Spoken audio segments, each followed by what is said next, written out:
Hello, everybody. Welcome to Signing School today. My name is Anthony, and I'm a sign language teacher. And also today I'm with a BSL interpreter. And today is an absolutely amazing day. We have beautiful blue skies, lovely sun, and I can feel lots of warmth. And I can see people just changing their grumpiness has faded away into beautiful smiles, and their clothes have changed into lovely summer gear, lots of colors, lots of brightness. And I'm hoping that good weather is around the whole of the United Kingdom. So my name is Anthony, and whoever's here for the very first time, you are very, very welcome. I can see you can see two screens because I have a BSL interpreter and she's interpreting from sign language into English. And then I am a sign language teacher, and every 2 weeks we've been doing this session. Okay, so all of my regulars, you are all very, very welcome today. Good morning, Jane. Good morning, Jane. Okay, everybody. So today what I have planned is, so this week is Deaf Awareness Week. So it is. So Deaf Awareness Week, what do you think that means? So it's just really important to inform everyone of the importance of BSL sign language. Also, within Northern Ireland, we actually have two sign language. We have BSL and we also have ISL, which is Irish Sign Language. So really, we have two. And then you've got your England, Scotland, Wales. You've all got just one each. So Northern Ireland have two. And I hope you all can see me fine. I hope it's all lovely and clear. Good morning, Joan. Good morning. Lovely. That's good to hear that you've got good weather. Yeah, thank you, Joan. Thank you for your lovely comment. So I hope you've all had a lovely, good bank holiday there recently. So recently, I actually went to Liverpool for the bank holiday.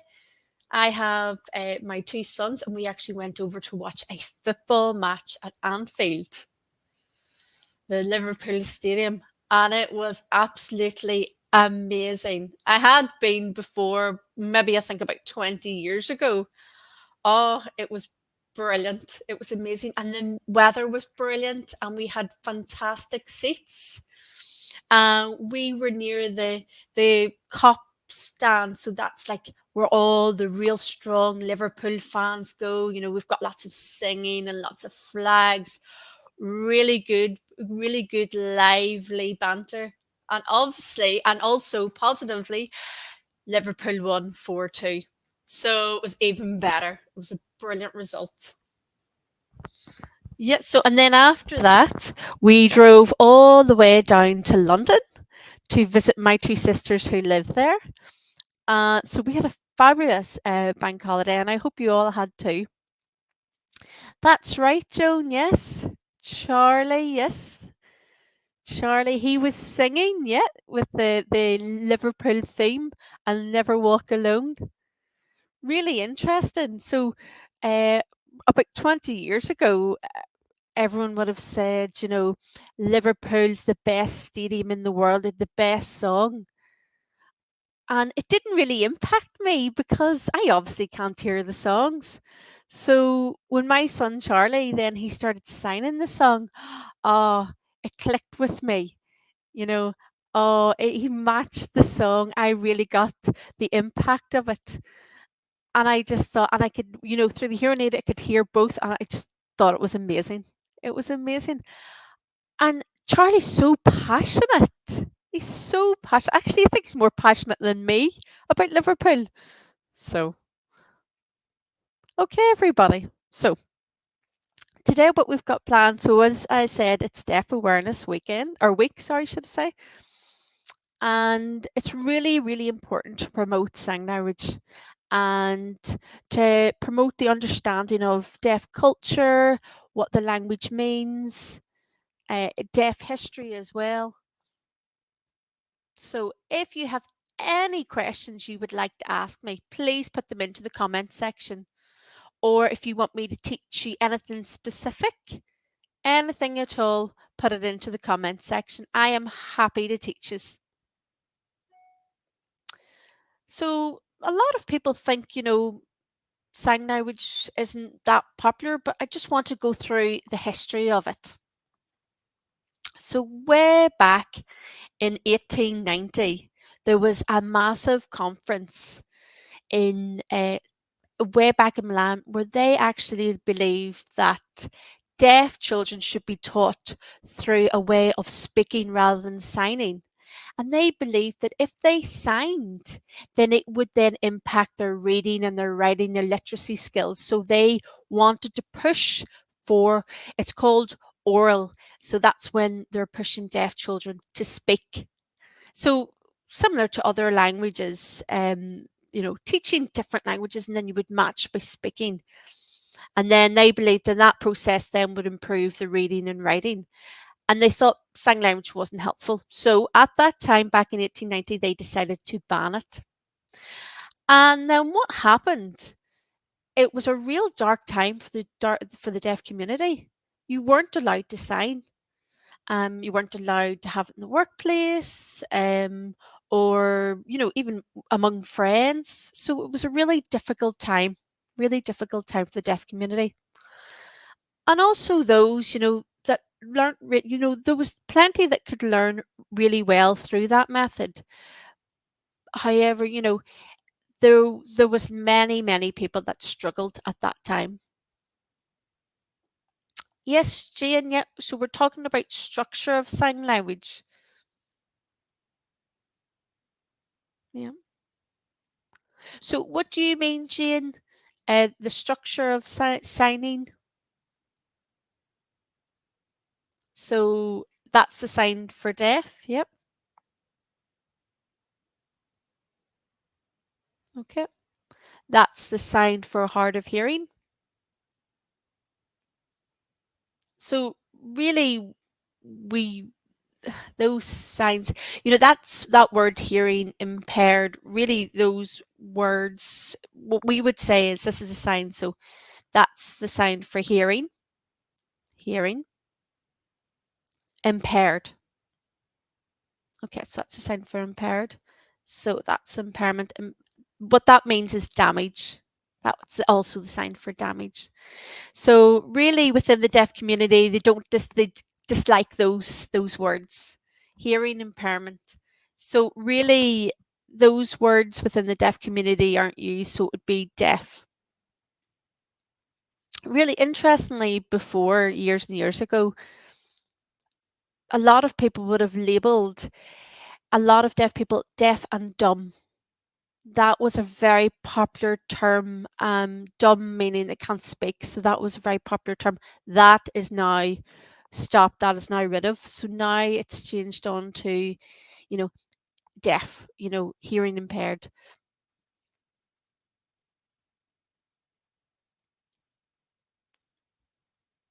Yeah, so Jane, you're talking about the structure of BSL. Yes, it is very different English. Yeah.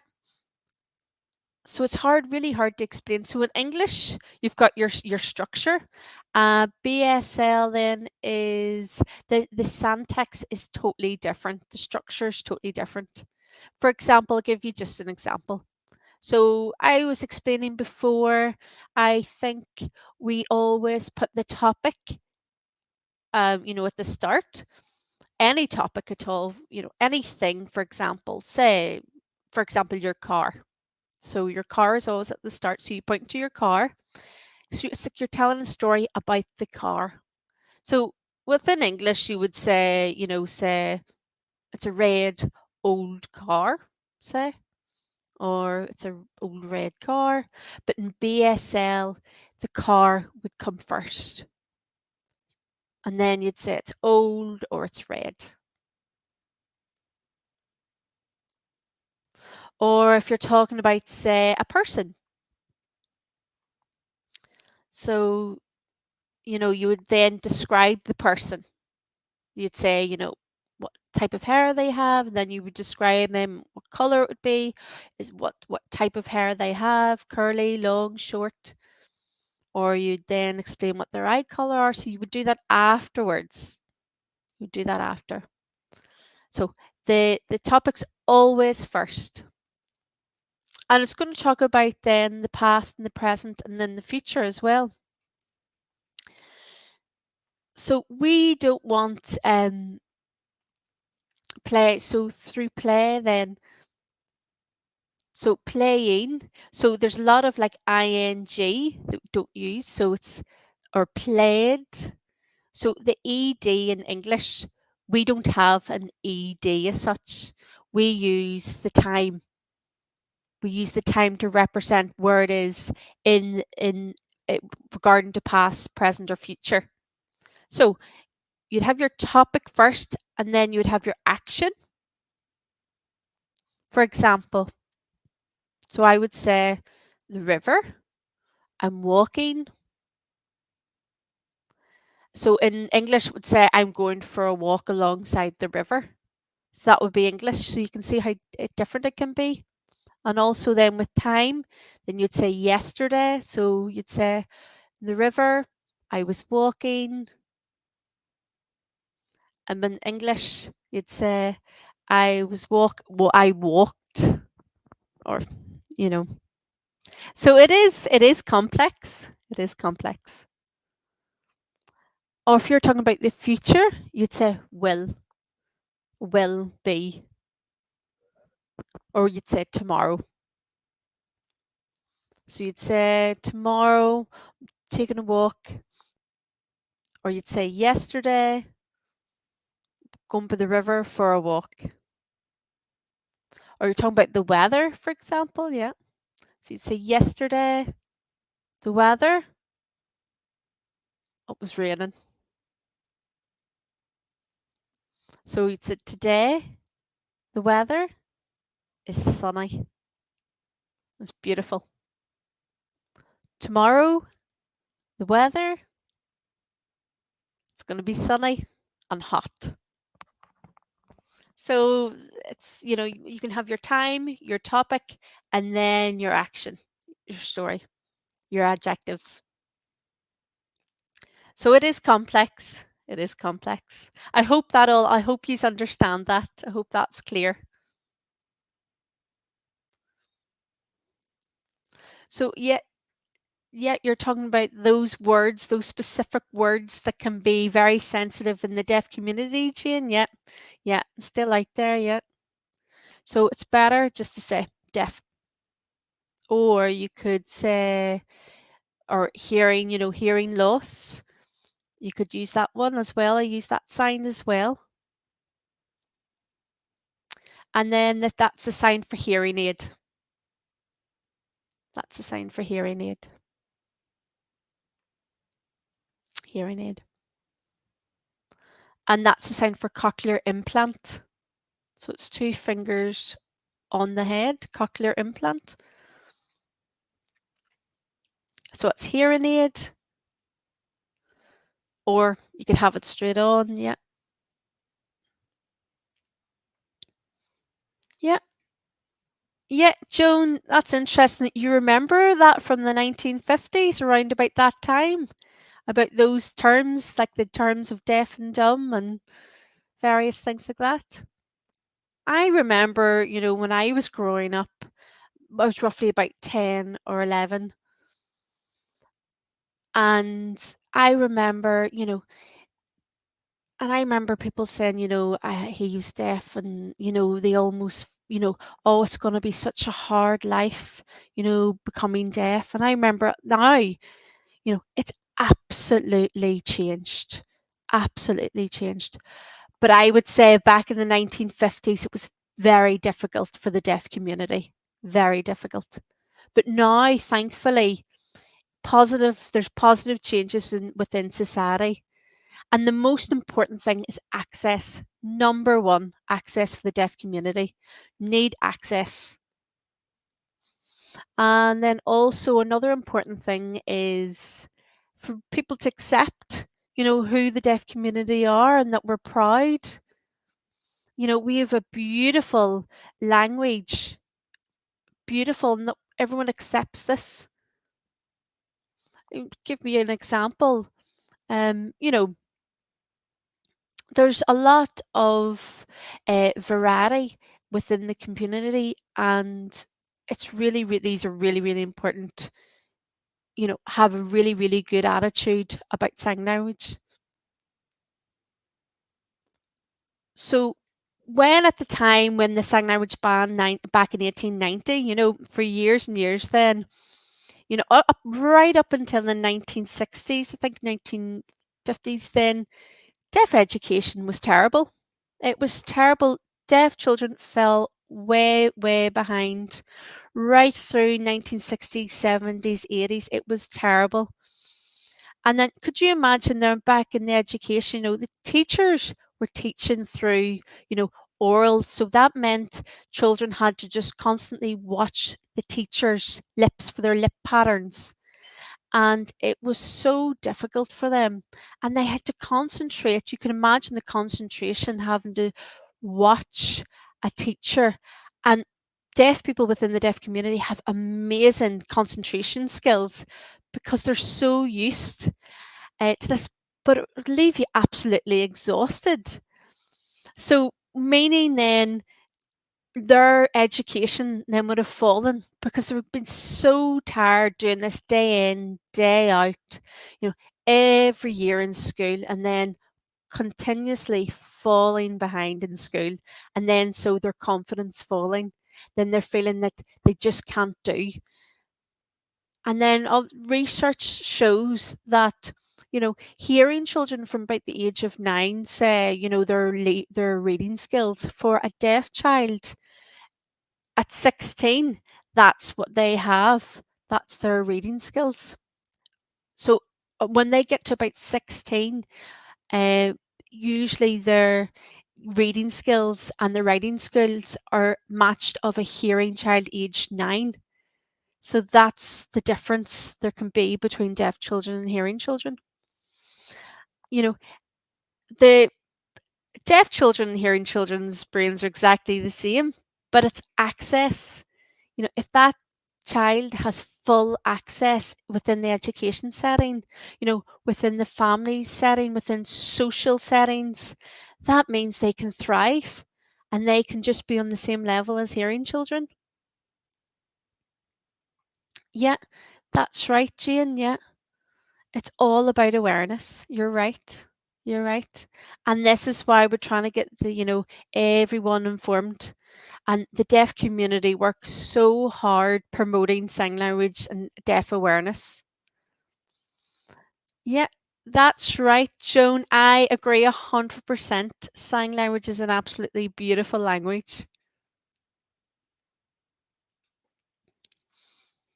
So back in 1960s, 70s, then in America, there's really famous research done as to how we could improve deaf education.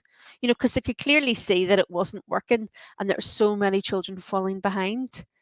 So then they developed an American Sign Language, which is ASL. We have our BSL. Their two languages are totally different, you know, but the writing of English is the same, but the sign language is totally different, which is really interesting. So interestingly then, they decided that they would teach deaf children through ASL, teach children through sign language, and every day then they were taught through that way, through their own structures, through their own language, through their own structures and their own grammar. And they realized that this worked. And, compared to the spoken language, it was exactly the same level. You know, that's, the standard that brought that up to. And they realized that it worked. And then the deaf community then realized that how important sign language was and that they needed to bring it back. And then they needed to get on and campaign how important sign language was around 1970s. So years and years on then back in 2003, the government then decided to recognize that BSL, yeah, it was a language. So that was back in 2003. Finally. Now, Northern Ireland, it was a wee bit slightly delayed, and it was only happening just recently. If you think about it,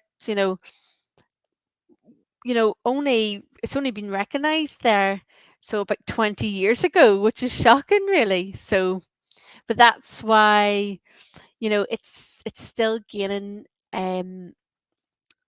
So actually, as in relevance to the government, then next year they're going to introduce a BSL GCSE into the schools. So that's going to make it really, really popular. That's the vision. Then all schools will be teaching BSL GCSEs, and really they should. Yeah, it's so important for children to learn sign language. And also, yes, it's important for them to learn any other languages as well. But you have to think about the deaf community here and, how lonely they can be and how important it is for them to work together and to learn BSL. So another, other spoken languages, really, you don't really use them in your own country, really. Yes, you certainly can translate here within the UK, but, you would have to go to other countries to speak that language, just French. But here, there's plenty of deaf people within here, the UK, that use sign language. So that's why it's really important to teach it in the schools. So many people are asking, why did we not set it up years and years ago? But then because of all the problems, all the problems, you know, that the deaf people in the deaf community have had, communication issues, it's the same, so now that's all set up and now that's all in progress. But if you have any questions, please put them into the comment section. Or maybe you've heard of the BSL Act. Yeah. So so the BSL Act is there to protect British Sign Language, and it's to protect those in the deaf community. For example, if I need to go to court, I have the right to have an interpreter. I have, also there's deaf relays, there's deaf interpreters as well. So the BSL Act, pre-COVID, actually, there was a big presentation at the time. Actually, it was Boris Johnson, sorry, it was the COVID presentations. That he actually didn't have an interpreter at the time, which was absolutely crazy. That was life or death situations. These were massive political broadcasts, and there was no interpreters. And the deaf community were so nervous about what was going on. They had to read the subtitles, and it was difficult. And some because they're English wouldn't be their first language.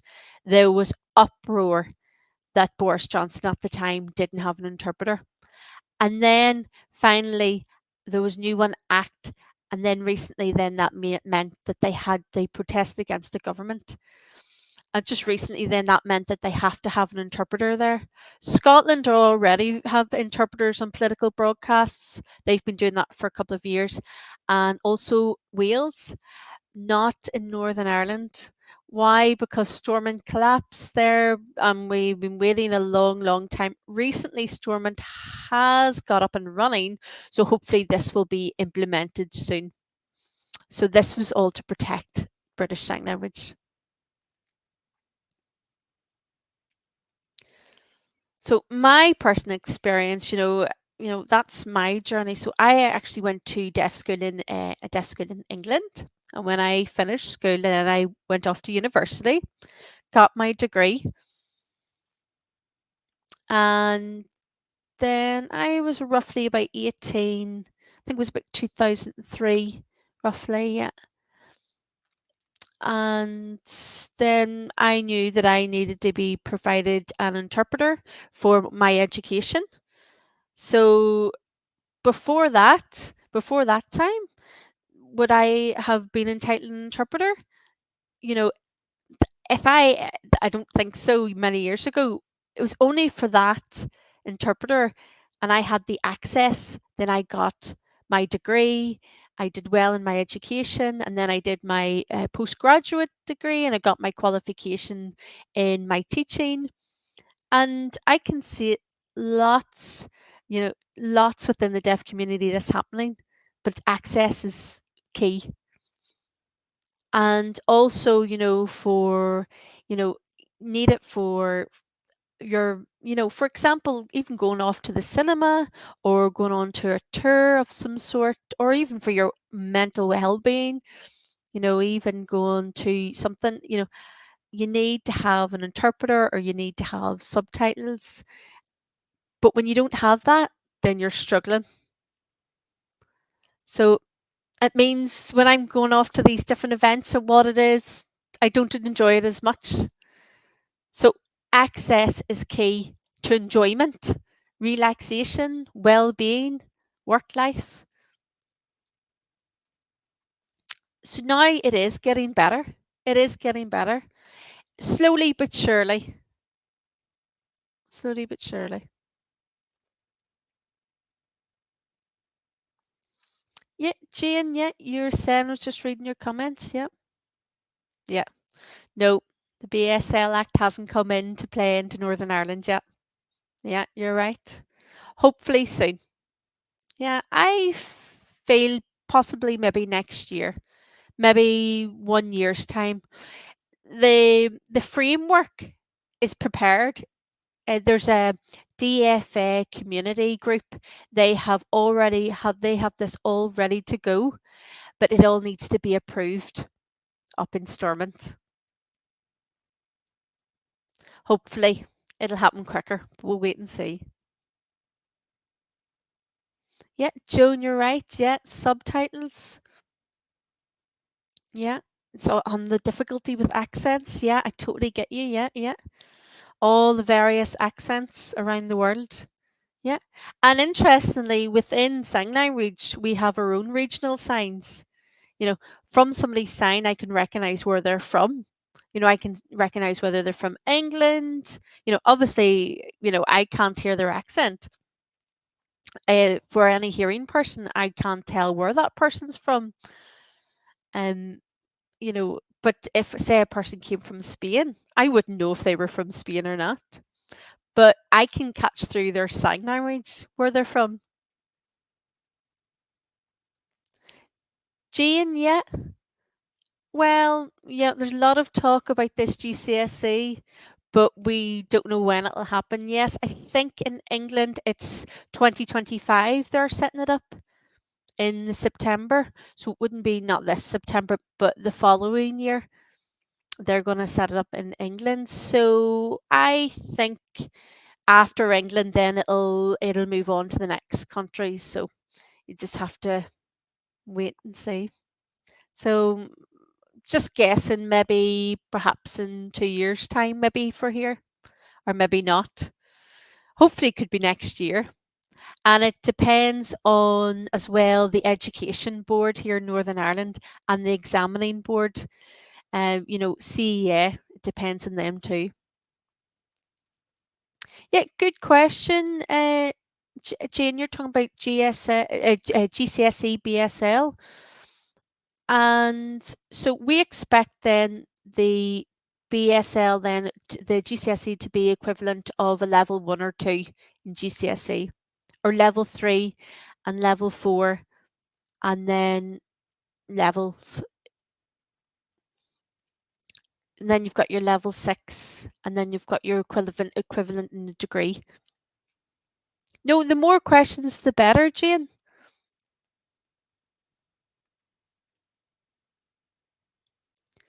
And so this is why, Usually I'm just teaching, this is why usually I'm teaching science, but today now I'm going through deaf awareness and we're all engaging with each other and, you can see me, but I can't see yous. That's why the comments section is really important. More questions, ask any question that you would like. So we're talking about culture as well. So because this week is Deaf Awareness Week, so really, of course, you recognise within the deaf community, their culture is different as to what the hearing is. So you know how important it is within deaf community, the importance of eye contact. You know, if you're losing your eye gaze with a deaf person, or they're looking busy, perhaps, or they'll not be interested because you need the eye contact.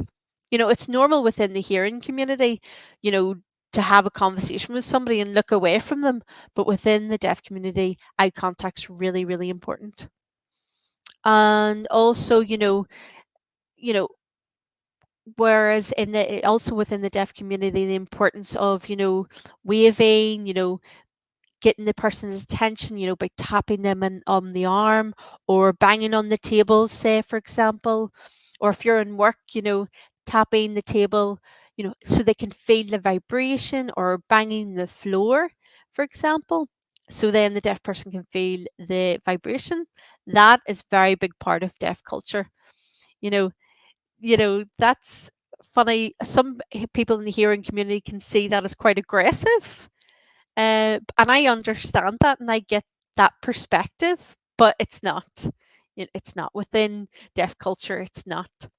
It's just to get a person's attention. And, if you're constantly shouting at somebody who's deaf, that's rude. You know, don't shout. There's just no point. Yeah. And that means that everyone would be looking as well. And the deaf person wouldn't know what was going on. So it's better, to do the tap on the shoulder or, bang on the table or even get the light. You could do, even if the person's away far, maybe in the other end of the room or there's lots of children, turn the light on and off. Turn the light on and off. Yeah, that's really big part of deaf culture. Yeah, Jane, you're right. Yeah. Oh, that's many, many people feel the same. Even they're not used to, touching, the touches on the shoulder and whatnot. Some people don't like that, but within deaf culture, we're all very comfortable with touching each other on the shoulder and whatnot.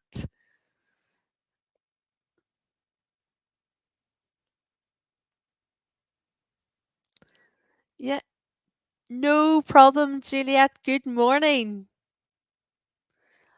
I hope you're doing well in the pharmacy. So I'm just reading the comments. I'm just going to reply. That's why I'm quiet. I'm just going to read all your lovely comments. Jane, that's interesting. You were saying about, you know, maintaining the eye contact and the difficulty when somebody covers their mouth. Yep, that's right. And it is difficult. It's easy for the hearing community to avoid that, and then that what happens within people with hearing aids, then they will then miss things, and it can be a real struggle. You know, you know, it can be really struggle, and it can become very frustrating. So it's really important to have that deaf awareness so people know. Hello, Juliet. Hello, Jade. Are you all good? I hope you are all keeping well. Maybe you can come to Northern Ireland. Maybe come over the summertime, perhaps. Northern Ireland is having fantastic weather at the minute. I think we could possibly be having the best weather in the whole of the United Kingdom at the minute. I'm just looking at all the comments.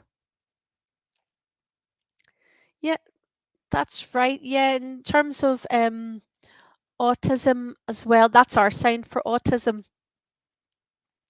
And some to sign that for autism. I actually quite like that sign for autism.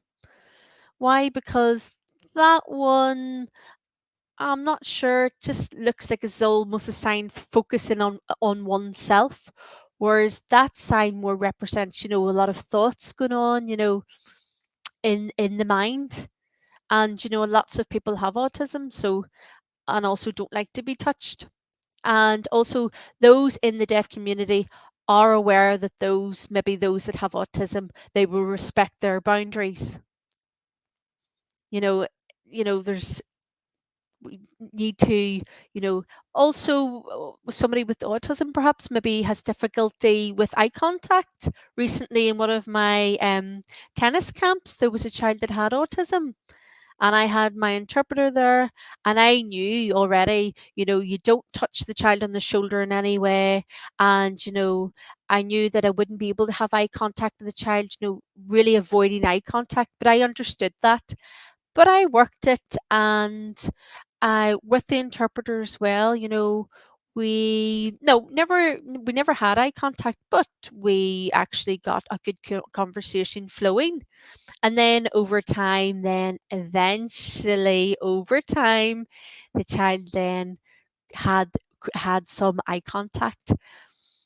But she on the spectrum, she'd been very, very high on the spectrum for autism. But over time, she realized that I was deaf and I needed the eye contact. But also I realized that because she had autism, we needed space and we needed to work together and work it out. And it was lovely. It was a lovely relationship.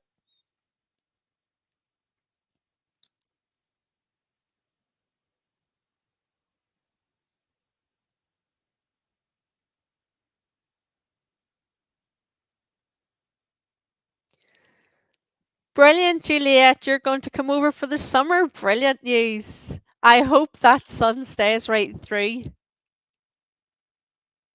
Yeah, and the northeast, Jade. Yeah, I think it's going to be all over the United Kingdom. I think this good weather. So that bank holiday, um, in Northern Ireland, actually, it was okay. It was okay. There was a bit of rain, bit of sun. My two sisters actually live in London, and they said that it was raining every day and it was miserable. So it was brilliant, that we had this. They always have these. It seems to be in the in England that there seem to be slightly warmer in temperature. But interestingly, maybe not so much down in London, but when I was over in Liverpool, the weather was great. And that time then I drove down to London, it rained all day. All day it rained in London. And my two sisters were saying, this is the way it has been. And then I flew home after that on the Tuesday, and the sun was shining. And I was raging because I had missed the good weather here in Northern Ireland. Yes, Jade, yes. My son had a fantastic birthday. Thank you very, very much. So today, actually, in this evening, we actually going to have a birthday party, and it's going to be a football match. That's what he wanted. I said, perfect. We're going to play it outside. We're going to have goalposts, and I'm going to bring some blankets and put some food out. Simple, perfect. I always get quite stressed, if you go to like a soft play area or some sort of adventure place for children, anything that's indoors, it actually stresses me, on all that organization. But today it's going to be easy. We have our pitch, we have a lovely big grassy place to play, and everyone's going to be taking it easy. Brilliant. And this weather, because it's great, it's even better. In Belfast now, I think today it's about 21 degrees. I couldn't believe it. I couldn't believe it. That's quite rare in Northern Ireland, as high as that.